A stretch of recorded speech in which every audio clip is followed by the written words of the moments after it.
अफगानिस्तान में cold war के दौरान जब अमेरिका जिहादी लोगों को यूएसएसआर से लड़ने के लिए ट्रेन कर रहा था और उन्हें हथियार दे रहा था, तब उसने अपने वाइल्डेस्ट ड्रीम में भी ये नहीं सोचा होगा कि एक दिन उनके तैयार किए गए लोग ही टेररिस्ट बनकर उनके ही देश में बर्बादी का मंजर खड़ा कर देंगे। गिरती बिल्डिंग्स, धुएं से भरा आसमान, चारों ओर तबाही और अफरा तफरी से भागते लोग, हर चेहरे पर डर का मंजर और हर दिल में टेररिज्म के खिलाफ नफरत। ये तस्वीरें किसी जंग के मैदान की नहीं है, बल्कि चमचमाते शहर न्यूयॉर्क की है, जो कि 9/11 की सुबह कुछ ऐसा दिख रहा था। 22 साल पहले 11 सितंबर को अमेरिका पर ऐसा आतंकी हमला हुआ जिसने 102 मिनट में अमेरिका और दुनिया के लिए बहुत कुछ बदल दिया।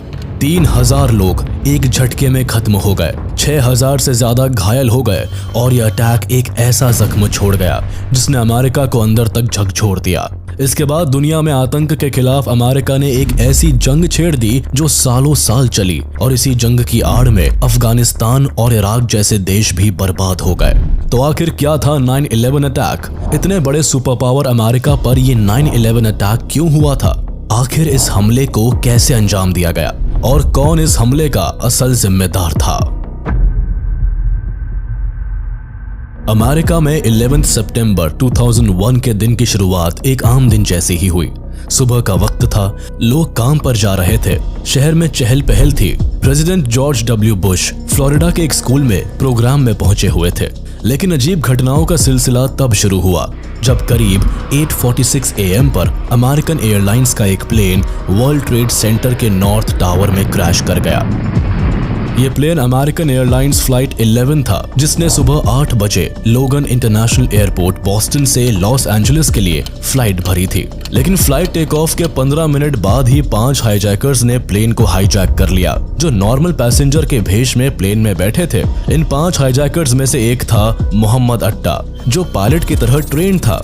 इजिप्ट की नागरिकता रखने वाला यह आतंकी 33 साल का था और अपने साथियों के साथ प्लेन के कॉकपिट में घुसकर इसने पायलट को पायलट से प्लेन का कंट्रोल ले लिया था। आगे इसने प्लेन को वर्ल्ड ट्रेड सेंटर की तरफ घुमा दिया और लोगों की आंखों के सामने प्लेन को वर्ल्ड ट्रेड सेंटर से टकरा दिया। नॉर्थ टावर में भयानक आग लग गई, चारों तरफ भयंकर स्मोक फैल गया। इस दौरान अमेरिका के president George Bush elementary school की क्लास में स्टूडेंट से बातचीत शुरू करने वाले थे, लेकिन तभी व्हाइट हाउस के chief staff Andrew Hill Card ने जॉर्ज बुश को आकर बताया कि एक छोटा इंजन प्रॉप प्लेन अभी वर्ल्ड ट्रेड सेंटर के नॉर्थ टावर से टकरा गया है। बुश इस खबर को सुनकर भी चुपचाप बच्चों के साथ बैठे रहे, क्योंकि उन्हें लगा कि एक एक्सीडेंट है और शायद पायलट को हार्ट अटैक आ गया होगा। इसीलिए प्रेसिडेंट ने क्लास को कंटिन्यू रखा।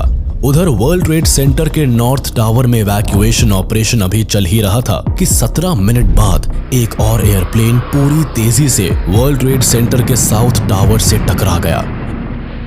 ये प्लेन यूनाइटेड एयरलाइंस फ्लाइट 175 था, जिसने सुबह 8:14 पर टेक ऑफ किया था। लेकिन टेक ऑफ के 28 मिनट बाद ही इसे 5 हाईजैकर्स द्वारा हाईजैक कर लिया गया था। फिर से इन हाईजैकर्स ने पायलट और को पायलट को मार डाला और एयरप्लेन का कंट्रोल लेकर उसे वर्ल्ड ट्रेड सेंटर के साउथ टावर में क्रैश कर दिया। इस दूसरे क्रैश की जानकारी एंड्रू हिल कार्ड ने जल्द ही प्रेसिडेंट जॉर्ज बुश को दी, जो उस वक्त भी क्लास में स्टूडेंट्स के साथ रीडिंग एक्सरसाइज कर रहे थे। एंड्रू ने धीरे से प्रेसिडेंट के कान में फुसफुसाया कि a second plane hit the second tower, America is under attack. लेकिन प्रेसिडेंट शांत रहे। लगभग 5 से 7 मिनट तक वो क्लास में ही बैठे रहे और रीडिंग एक्सरसाइज को कंटिन्यू रखा। दूसरी तरफ इन्हीं 7 मिनट्स में अमेरिका के लिए बहुत कुछ बदल गया। लोग अभी पहले ही क्रैश से नहीं उभरे थे कि दूसरे क्रैश से लोगों में हड़कंप मच गया। कई लोग मारे गए, लोगों में डर और अफरा तफरी का माहौल फैल गया। इन 7 मिनट में पूरी दुनिया को पता चल गया कि अमेरिका की सबसे ऊंची बिल्डिंग वर्ल्ड ट्रेड सेंटर में 2 प्लेन क्रैश हो चुके हैं। इसी बीच एक और बड़ी खबर आ गई कि 2 और एयरप्लेन को हाईजैक किया जा चुका है। एक थी अमेरिकन एयरलाइंस की फ्लाइट 77 और दूसरी यूनाइटेड एयरलाइंस की फ्लाइट 93। फ्लाइट 77 ने वॉशिंगटन के ड्यूल्स इंटरनेशनल एयरपोर्ट से लॉस एंजलिस के लिए उड़ान भरी थी, लेकिन 8:54 AM पर ही इस प्लेन ने अपना रास्ता बदल लिया। इसमें भी 5 हाईजैकर्स मौजूद थे, जो टेक ऑफ के लगभग 31 मिनट बाद जबरदस्ती कॉकपिट में घुस गए थे।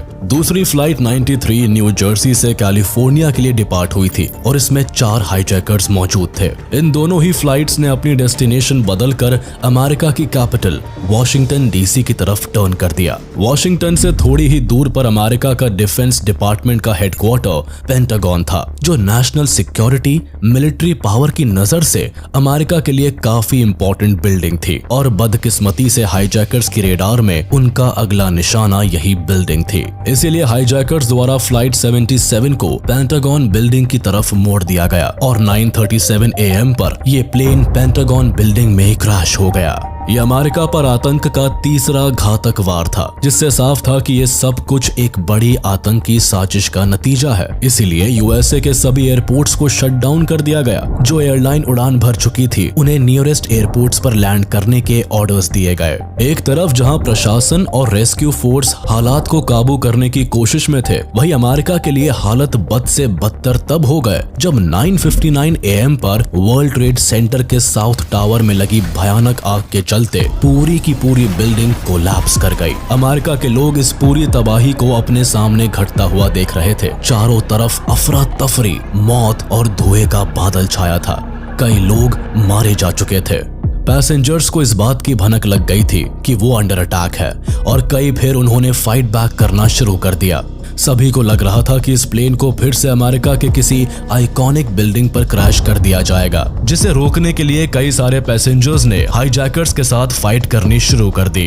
FBI के अनुसार लगभग फ्लाइट 93 से 37 एयरफोन्स कॉल किए गए थे, जो कि सीट्स के पीछे लगे थे। उधर प्रशासन में बैठे लोगों के जहन में भी हाईजैक हुए 4th प्लेन का डर सताने लगा। हमलावरों का अगला निशाना कौन सी बिल्डिंग होगी, इस सवाल ने सबको परेशान कर दिया। लेकिन हाईजैकर्स अमेरिका की इंपॉर्टेंट और आइकॉनिक बिल्डिंग को निशाना बना रहे थे, इसीलिए यह अंदेशा लगाया गया कि उनका अगला टारगेट व्हाइट हाउस या फिर यूनाइटेड स्टेट्स कैपिटल हो सकता है। व्हाइट हाउस यूएस प्रेसिडेंट का रेजिडेंस था, वही United states capital US federal government की लेजिस्लेटिव सीट थी, यानी एक तरह से यूएस का पार्लियामेंट था। ऐसे में इन पर अटैक होना एक सुपर पावर की जड़ों को हिला देने जैसा था, मगर ऐसा होता नहीं है। दरअसल एयरप्लेन में बैठे यात्रियों द्वारा छेड़ी गई बगावत और हिम्मत का असर ये हुआ कि प्लेन अपने टारगेट पर पहुंचने से पहले ही पेंसिल्वेनिया के खेतों में क्रैश कर गया। प्लेन में बैठे बहादुर यात्री तो मारे गए, लेकिन एक और बड़ा हादसा टल गया और कई लोगों की जानें बच गई। फिर 10:28 AM पर वर्ल्ड ट्रेड सेंटर का नॉर्थ टावर भी आग में जलते हुए मिट्टी में मिल गया। एक बड़े धुएं के गुब्बार ने न्यूयॉर्क सिटी के आसमान को घेर लिया। अंदर फंसे ज्यादातर लोग मारे गए और 9/11 की एक खौफनाक सुबह मौत का वो दिन बन गया जब एक ही झटके में अमेरिका ने अपने लगभग 3000 लोगों को खो दिया और 6000 लोग इंजर्ड हो गए। अमेरिका की मिट्टी में यह आज तक का सबसे डेडलीस्ट आतंकी अटैक बन गया था, जो उसकी इंटेलिजेंस एजेंसी के लिए एक बड़ा फेलियर भी साबित हुआ। अपने आप को सुपर पावर कहने वाला अमेरिका भी कहीं न कहीं कट्टर इस्लामी जिहाद की लपटों से खुद को नहीं बचा पाया और ओसामा बिन लादेन अपने मंसूबों में सफल हो गया। अमेरिका में दहशत का माहौल इतना ज्यादा बन चुका था कि प्रेसिडेंट को एयर बाउंड होने पर मजबूर होना पड़ा। सभी के मन में था कि कहीं अगला निशाना व्हाइट हाउस ना बन जाए, तो इसी वजह से प्रेसिडेंट और प्रेसिडेंट ऑफिशियल्स लगभग सभी 8 घंटों के लिए फ्लाइट्स में थे। इन्हें लग रहा था कि अमेरिका में इतनी अनसर्टेनिटी हो गई थी कि हवा ही एकमात्र सुरक्षित जगह थी। 9/11 सुपर पावर अमेरिका को झकझोर देने वाली वो आतंकी घटना थी जिसके बीज कई साल पहले ही कोल्ड वॉर में बोए जा चुके थे। इस कहानी की शुरुआत 1979 से अफगानिस्तान से हुई थी, जहां अमेरिका ने यूएसएसआर को अफगानिस्तान से हटाने के लिए मुजाहिदीन फाइटर्स को सपोर्ट करना शुरू कर दिया और एक ऐसे टेररिस्ट ग्रुप को जन्म दे दिया जो अमेरिका के लिए ही सबसे बड़ा सरदर्द बनने वाला था। अफगानिस्तान का इतिहास हमेशा से ही खूनी रहा है। यहाँ के लोग अपनी स्वतंत्रता के लिए लड़ते रहे हैं। 1919 में अफगानिस्तान को ब्रिटिश की इनडायरेक्ट हुकूमत से मुक्ति मिल गई। दरअसल दूसरे एंग्लो अफगान वॉर के बाद से ब्रिटिश ने अफगानिस्तान के फॉरेन अफेयर्स पर काबू कर लिया था, लेकिन थर्ड वॉर के बाद अफगानिस्तान को ब्रिटिश से किसी भी तरह की बंदिश से पूर्ण स्वतंत्रता मिल गई थी। इस आजादी के बाद अफगानिस्तान ने एमिर अमानुल्लाह खान ने खुद को किंग साबित कर दिया। अमानुल्लाह खान बहुत ही लिबरल और प्रोग्रेसिव एमिर था। 1926 में उन्होंने अफगानिस्तान से एमिरेट को खत्म करके अफगानिस्तान में डेमोक्रेटिक मोनार्की स्टैब्लिश किया और अब ये राजा कहलाए जाने लगे। उनके समय में पहली बार औरतों को स्कूल और कॉलेज जाने की अनुमति मिली थी। ये पहली दफा हो रहा था कि अफगानिस्तान के समाज में लिबर्टी, खुलापन और स्वतंत्रता आ रही थी। लेकिन अफगानिस्तान में अमानुल्लाह खान ज्यादा दिन तक रूल नहीं कर पाए। चूंकि अमानुल्लाह खान अफगानिस्तान को वेस्टर्न मॉडर्नाइजेशन की तरफ ले जा रहे थे, जो बात वहां के कुछ इस्लामिक ट्राइब के लोगों को बिल्कुल भी पसंद नहीं आ रही थी। खासकर औरतों का लिबरलाइजेशन वहां के लोगों को बिल्कुल नागवार हो रहा था। इसी दौरान 1928 में अमानुल्लाह खान यूरोप के टूर पर गए थे, जिसका फायदा उठाकर हबीबुल्लाह कालाकानी नाम के एक कट्टर लीडर ने रॉयल आर्मी के एब्सेंस का फायदा उठाकर कूप कर दिया और इसके साथ ही एमिर अमानुल्लाह खान को अरेस्ट करके एग्जाइल में भेज दिया गया। 1933 में जाहिर शाह अफगानिस्तान के राजा बनते हैं और अगले 40 सालों तक अफगानिस्तान के राजा बने रहते हैं। इनके 40 साल के शासन में अफगानिस्तान काफी स्टेबल रहता है और अफगानिस्तान काफी प्रोग्रेस भी करता है। 1973 में जब जहीर शाह फॉरेन ट्रिप पर गए हुए थे, तभी उनके अपने भतीजे मोहम्मद दाऊद खान ने पैरामिलिट्री और अपने कम्युनिस्ट एंड लेफ्टिस्ट दोस्तों की सपोर्ट से एक कूप किया और उनकी कुर्सी छीन ली। इसके बाद जाहिर शाह को देश छोड़कर भागना पड़ा। यहीं से अफगानिस्तान में एक एरा शिफ्ट हुआ। दाऊद खान एक कम्युनिस्ट विचारधारा वाले व्यक्ति थे, जिनकी यूएसएसआर के साथ काफी अच्छे संबंध थे। दाऊद खान लंबे समय तक अफगानिस्तान के मिलिट्री हेड भी रहे थे और इनके समय से ही अफगानी सैनिकों को यूएसएसआर ट्रेनिंग देता आ रहा था। इसके अलावा यूएसएसआर ने साउथ एशिया में अपनी पहुंच बैठाने के लिए अफगानिस्तान में अच्छा खासा इन्वेस्टमेंट भी कर रखा था। अब जब दाऊद खान की सरकार आई, तब यूएसएसआर ने खुलकर इनका समर्थन किया। इसके साथ ही दाऊद खान ने रिपब्लिक ऑफ अफगानिस्तान की स्थापना कर दी और खुद अफगानिस्तान के प्रेसिडेंट बन गए। दाऊद खान ने यूएसएसआर का सहारा लेकर अपनी सरकार तो बना ली, लेकिन अफगानिस्तान को लिबरल बनाने और कोल्ड वॉर का निशाना बनाने से बचाने के लिए अमेरिका के साथ भी संबंध बनाने लगे। लेकिन ये बात अब यूएसएसआर को खटकने लगी थी। साथ ही साथ अफगानिस्तान की जो कम्युनिस्ट पार्टी थी, वो भी दाऊद खान से खफा रहने लगी। अफगानिस्तान की communist party People's democratic party of Afghanistan ने इसी बात पर दाऊद खान के रॉयल पैलेस पर हमला करवा के उन्हें पूरे परिवार के साथ मरवा दिया गया। इसके बाद नूर मोहम्मद तराकी इस देश के प्रेसिडेंट बन जाते हैं। लेकिन जैसा कि दाऊद खान के साथ हुआ, वैसा हादसा तराकी के साथ भी हुआ। इनके अपने ही पार्टी के लोगों ने इन्हें असैसिनेट कर दिया। 1978 में हुए इस असैसिनेशन के पीछे हफीजुल्लाह अमीन का हाथ था, जो उन दिनों अफगानिस्तान के डेप्यूटी पीएम थे। इनके संबंध यूएसए के साथ अच्छे थे और चूंकि इन्होंने यूएसएसआर बैक्ड गवर्नमेंट की हत्या करवाई थी, तो यूएसएसआर भी कहां चुप बैठने वाला था। यूएसएसआर अपने चंगुल से अफगानिस्तान को किसी भी कीमत पर बाहर नहीं जाने देना चाहता था और इसी वजह से 24 दिसंबर 1979 को यूएसएसआर ने अपने सैकड़ों फाइटर जेट्स और हजारों सैनिकों को काबुल में उतार दिया। हालांकि यूएसएसआर को काबुल में आसान जीत मिल गई और इसके साथ ही पीएम अमीन की हत्या करके बाबरक करमाल को देश का नया प्रेसिडेंट घोषित कर दिया। लेकिन इसके बाद यूएसएसआर के 25,000 सैनिकों ने वापसी नहीं की। उनका मानना था कि पूरे अफगानिस्तान में कम्युनिस्ट सरकार को स्टैब्लिश किया जाए। वहीं दूसरी ओर मुजाहिदीन ने जिहादी वॉर छेड़ रखी थी। उन्हें यूएसएसआर से इस्लाम पर खतरा नजर आता था और वो यूएसएसआर को पूरी टक्कर देने के लिए तैयार बैठे थे। ये वॉर पहले तो यूएसएसआर अफगानिस्तान वॉर ही था, जो कि इस्लामिक मुजाहिदीन के खिलाफ था। लेकिन जल्दी ही पाकिस्तान, चाइना, यूएसए और मिडिल ईस्ट के कंट्रीज भी मुजाहिदीन के साथ उतर आए, जिससे कि यूएसएसआर को कड़ी टक्कर दी जाए और उन्हें अफगानिस्तान से निकाला जा सके। पाकिस्तान और यूएसए खासकर इस जिहादी युद्ध में मुजाहिदीनों का साथ दे रहे थे, जिससे कि यूएसएसआर को हटाया जा सके। अफगानिस्तान में अब पपेट कम्युनिस्ट और इस्लामिक विचारधाराओं को सपोर्ट करने वाले दो पावर्स के बीच का टसल अब शुरू हो गया था। इसी दौरान सऊदी अरब ने मुजाहिदीन को ढेर सारी फंडिंग देना शुरू कर दिया। दूसरी तरफ यूएस और पाकिस्तान भी मुजाहिदीन ग्रुप की हर तरह से मदद करने लगे। ऐसे में अब अफगानिस्तान में इस्लामिक मुजाहिदीन ने सोवियत के खिलाफ पूरी बगावत कर दी। वही कोल्ड वॉर के चलते अमेरिका हमेशा से ही साउथ एशिया से सोवियत यूनियन के इन्फ्लुएंस को कम करना चाहता था, और वही दूसरी तरफ वियतनाम और कोरिया वॉर्स में सोवियत के कारण अमेरिका को काफी क्षति पहुंची थी। ऐसे में अमेरिका एक ऐसी अपॉर्चुनिटी की तलाश में था जहां वो भी यूएसएसआर को सबक सिखा सके, जिसका मौका अमेरिका को सोवियत अफगान वॉर में मिल गया। ऐसे में अमेरिका अफगानिस्तान में रिलीजन के नाम पर हो रहे बगावत को सपोर्ट करने लगा। अमेरिका ने न केवल अफगान फाइटर्स को पाकिस्तान जैसे पड़ोसी देश में रेफ्यूजी बनने के लिए इन्फ्लुएंस किया, बल्कि सोवियत अफगान वॉर को इस्लाम की लड़ाई की तरह प्रमोट किया। सभी इस्लामी देशों से अमेरिका ने इस्लामी लड़कों को अफगानिस्तान की सो कॉल्ड होली वॉर को ज्वाइन करने के लिए उकसाने लगा और उन्हें भारी मात्रा में हथियार, पैसा और इंटेलिजेंस सपोर्ट देना शुरू कर दिया। और बस यही से जिहादी मूवमेंट की शुरुआत हुई, जिसने अफगानिस्तान में इंस्टेबिलिटी ला दी। इसी दौरान सऊदी अरब, जो कि इस्लाम को प्रमोट करने के इस्लामिक देशों में फंडिंग कर रहा था, उसे डर पैदा हो गया कि यूएसएसआर का इन्फ्लुएंस बाकी अरब कंट्रीज में फैला तो इससे इस्लाम धर्म पर बहुत बड़ा खतरा आ जाएगा। इसीलिए सऊदी अरब जैसे कई मिडिल ईस्ट देशों से इस्लामी लड़कों ने मुजाहिदीन मिलिटेंट को ज्वाइन किया और रिच इस्लामिक फैमिलीज ने इन मिलिटेंट्स को फंड करना शुरू कर दिया। इन्हीं में से एक था ओसामा बिन लादेन, जिसकी एक ही तमन्ना थी कि पूरे इस्लामिक देशों में सरिया का कानून लागू हो जाए और इस्लामिक देशों के बीच के मामलों को आपस में ही कुरान के लॉ के थ्रू सॉल्व किया जाए। इसमें किसी और का इंटरफेरेंस ना हो, भले ही वो सुपर पावर अमेरिका ही क्यों ना हो।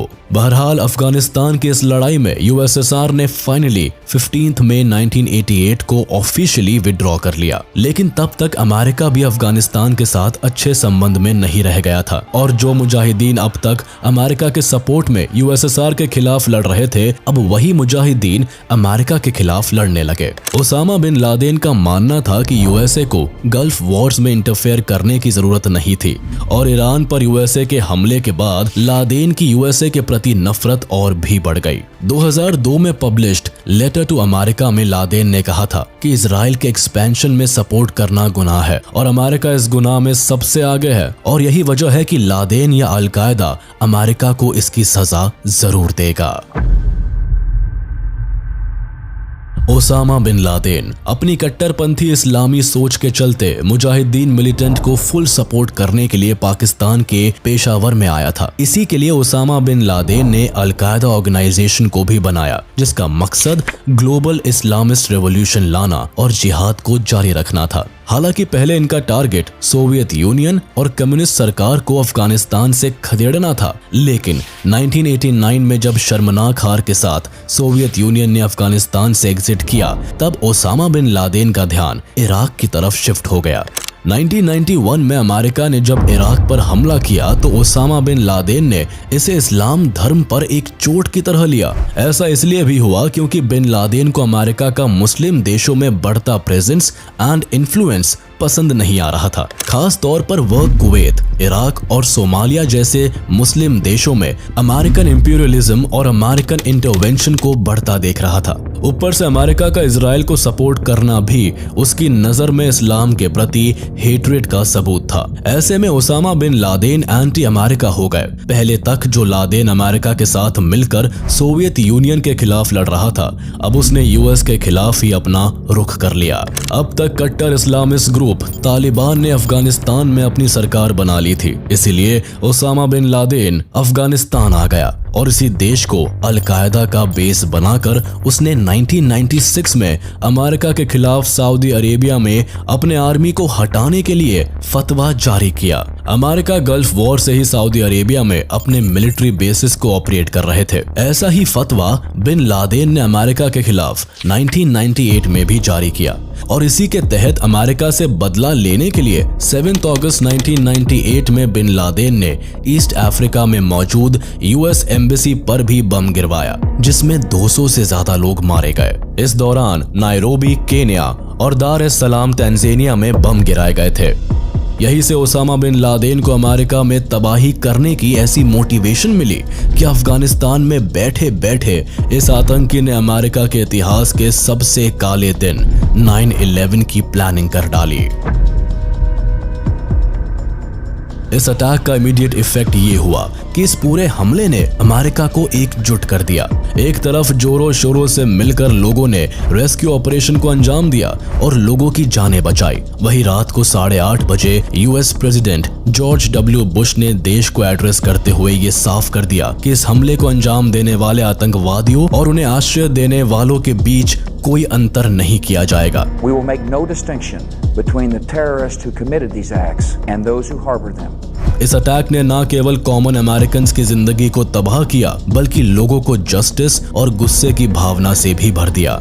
जल्द ही American president George W Bush ने घोषित कर दिया कि ये काम आतंकवादी ओसामा बिन लादेन और आतंकी संगठन अल-कायदा का है, जो अफगानिस्तान में अल-कायदा ऑर्गेनाइजेशन को चला रहा है। इसके बाद अमेरिकन प्रेसिडेंट ने तालिबान से ओसामा बिन लादेन को अमेरिका को हैंडओवर करने के लिए कहा, लेकिन तब तालिबान ने अमेरिका के इस ऑफर को रिजेक्ट कर दिया और अमेरिका से सबूत की फरमाइश की गई। तो यूएसए ने आतंकवाद के खिलाफ जंग छेड़ दी, जिसके समर्थन में नेटो कंट्रीज ने भी अमेरिका का साथ दिया। इस जंग को वॉर ऑन टेरर का नाम दिया गया, जिसकी शुरुआत अफगानिस्तान से की गई। 7 अक्टूबर 2001 को अमेरिका अपने नेटो एलाइज के साथ मिलकर अफगानिस्तान में घुस गया और ओसामा बिन लादेन को पकड़ने के लिए तालिबान के खिलाफ जंग छेड़ दी। अफगानिस्तान में अमेरिका ने न केवल अल-कायदा के ठिकानों को निशाना बनाया बल्कि तालिबान को भी पीछे खदेड़ दिया। यहाँ अमेरिका को अपनी इन्वेस्टिगेशन में कई ऐसी वीडियो टेप्स भी मिले जिससे ये साफ हो गया कि 9/11 के हमले को ओसामा बिन लादेन ने ही अंजाम दिया था। FBI ने भी अपनी इन्वेस्टिगेशन में पाया कि जिन 19 मिलिटेंट्स ने प्लेन को हाईजैक किया था उन्हें ट्रेनिंग खुद ओसामा बिन लादेन और अल-कायदा ने दी थी और फिर धीरे धीरे उन्हें छोटे छोटे ग्रुप्स में अमेरिका भेजा गया था। इनमें से कुछ ने अमेरिका में ही प्लेन उड़ाने की ट्रेनिंग भी ली थी और ये सभी टेररिस्ट वैलिड डॉक्यूमेंटेशन के साथ अमेरिका में रह रहे थे। फिर 26 अक्टूबर को अमेरिकन कांग्रेस ने एक पेट्रियट एक्ट पास किया जिसका मकसद 9/11 के आतंकवादियों को पकड़ना था। यह एक्ट सरकार को भरपूर पावर देता था कि वह किसी पर भी टेररिज्म सस्पिशन होने पर उस पर स्पाई कर सकते हैं। इस लॉ को अमेरिका में टेररिज्म को रोकने के लिए फुल सपोर्ट से पास किया गया। उधर अफगानिस्तान में ओसामा बिन लादेन को ढूंढने और अल-कायदा के नेटवर्क को बर्बाद करने के लिए अमेरिका ने पानी की तरह पैसा बहाया, साथ ही एक बड़ी आर्मी और बेस्ट मिलिट्री को भी यूज किया। हालांकि अमेरिका की ताकत के सामने अल-कायदा को अंडरग्राउंड होना पड़ा और अमेरिका के मिलिट्री ने कई आतंकवादियों को मार गिराया, लेकिन फिर भी कई सालों तक ओसामा बिन लादेन अमेरिका की पहुंच से बाहर ही रहा। इस बीच अल-कायदा और कई आतंकवादियों से लिंक की संभावना पर अमेरिका ने अपने मिलिट्री ऑपरेशन को इराक में भी शुरू कर दिया और वहां भी कई सालों तक जंग को जारी रखा। 9/11 अटैक केवल एक आतंकी हमला ही नहीं था बल्कि दुनिया की सबसे बेस्ट इंटेलिजेंस एजेंसी के मुंह पर तमाचा भी था कि आखिर कैसे CIA और FBI के नाक के नीचे से यह अटैक प्लान किया गया। इसी के तहत साल 2002 में प्रेसिडेंट जॉर्ज डब्ल्यू बुश ने 9/11 अटैक की रिपोर्ट के लिए एक कमीशन को अपॉइंट भी किया। 2 साल बाद जब रिपोर्ट सबमिट हुई तो पाया गया कि इस अटैक में सबसे बड़ा फेलियर CIA का था, जिन्हें पहले से ही पता था कि 2 हाईजैकर्स नवाफ अल-हाज़मी और खालिद अल-मेदार अल-कायदा के मिलिटेंट्स हैं। CIA इन दोनों मिलिटेंट्स को ट्रैक भी कर रही थी जब ये दोनों ऑपरेटिव्स टेररिस्ट समिट मीटिंग को अटेंड करने मलेशिया के कुआलालंपुर गए थे। लेकिन CIA ने इन दोनों टेररिस्ट सस्पेक्ट की जानकारी ना तो FBI को दी और ना ही इन्हें US स्टेट डिपार्टमेंट की वॉच लिस्ट में ऐड किया। इससे हुआ ये कि हाईजैकर्स अपनी रियल आईडीज के साथ बड़ी ही आसानी से अमेरिका में घुस गए। कई दिनों तक वह अमेरिका में आम लोगों की तरह घूमते भी रहे और फिर उन्होंने दिन दहाड़े इतनी बड़े आतंकी हमले को अंजाम दिया। ये CIA की बड़ी लापरवाही का ही नतीजा था कि जिसकी कीमत 3000 अमेरिकन को चुकानी पड़ी थी।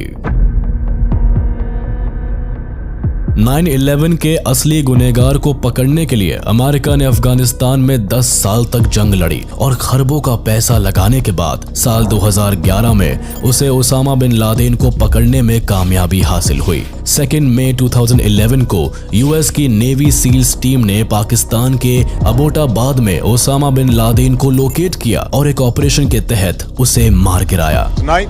I can report to the American people and to the world. The United States has conducted an operation that killed Osama bin Laden, the leader of Al-Qaeda.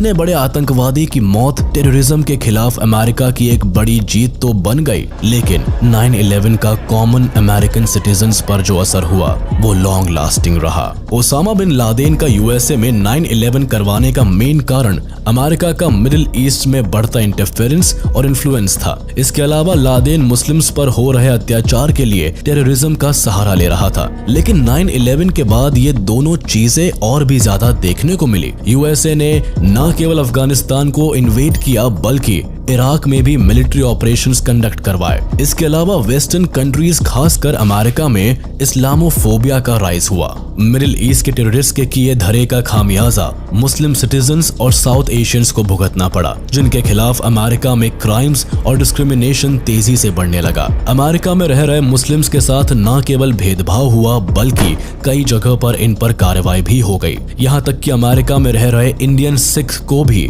कई बार मुस्लिम समझकर मारा जाने लगा।